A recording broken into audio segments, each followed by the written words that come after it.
Всем большой привет, дорогие мои зрители! Я всегда предпочитаю засаливать красную рыбу самостоятельно дома, потому что так получается в разы дешевле и в 1000 раз вкуснее, нежели купить соленую красную рыбу в магазине. Сегодня у нас будет один из способов засолки красной рыбы. Уже на канале было несколько способов, вот здесь будут ссылки на рецепты, переходите, смотрите, рыба получается просто великолепная. По этому способу, который я показывать буду сегодня, я тоже уже солила, получается замечательно, рыба нежная, мягкая, тает как масло во рту.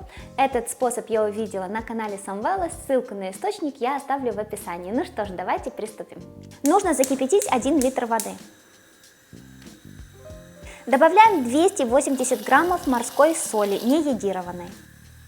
Даем воде полностью закипеть, при необходимости перемешиваем, чтобы соль полностью растворилась. Кстати, 280 граммов соли – это 1 стакан 250 миллилитров соли.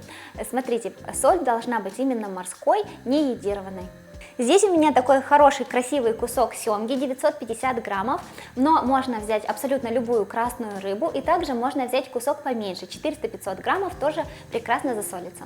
Рассол уже готов, теперь ему нужно дать полностью остыть. Я разрезала рыбу пополам, теперь, если вы хотите, вы можете вырезать спинной плавник, хребет, ребра и также вот брюшко. Но я этого не делаю, но можно вырезать и использовать для ухи. Я вот эти все части ем засоленными, поэтому я их не обрезаю. Я уже обрезаю, когда рыба просолилась полностью. Если вы хотите приготовить уху, то, конечно, эти части можно обрезать и приготовить с них уху, у вас получится идеальное филе. Также кожицу я оставляю, солю именно рыбу на коже. Чтобы рассол быстрее остыл, кастрюлю с рассолом можно поставить в раковину, налить туда очень много холодной воды, поставить кастрюлю. Или же, если на улице зима, как сейчас, допустим, то вынести на балкон. Как вы думаете, каким способом быстрее остынет вода? На балконе при минусовой температуре или же в раковине, когда там очень холодная вода, но вот вся вода имеет контакт с кастрюлей? Сейчас проверим. Мы, кстати, проверяем. Для українців, я думаю, буде цікава інформація. Рибу я купувала в Метро за акційною ціною 449 гривень. Це в кінці січня 2023 року. Засаливаю рыбу в стеклянном лотке с крышкой. Можно использовать эмалированный тоже.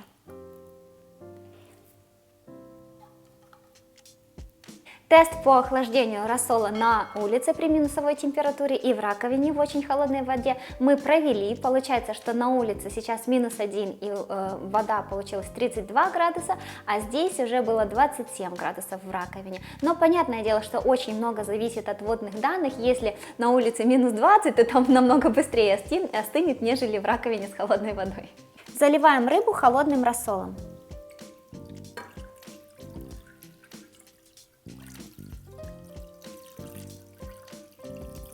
Чтобы рыба была полностью в рассоле, выкладываю небольшой грузик.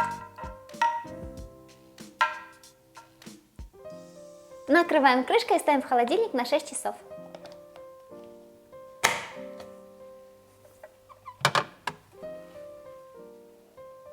Через 6 часов достаем рыбу из рассола. Рассол уже можно слить.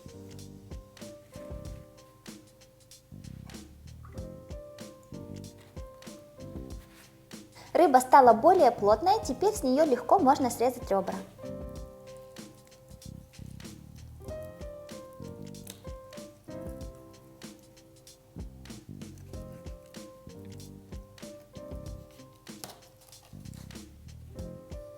Сейчас я вам покажу, как я снимаю филе со шкурки.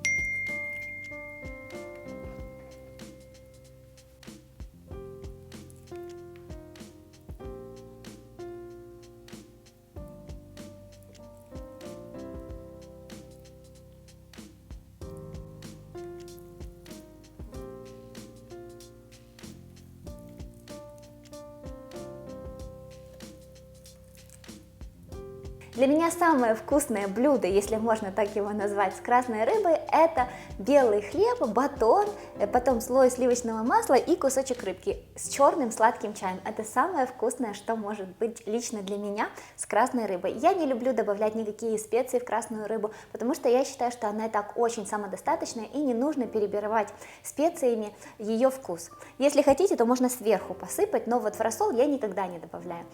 Ну что ж, давайте пробовать.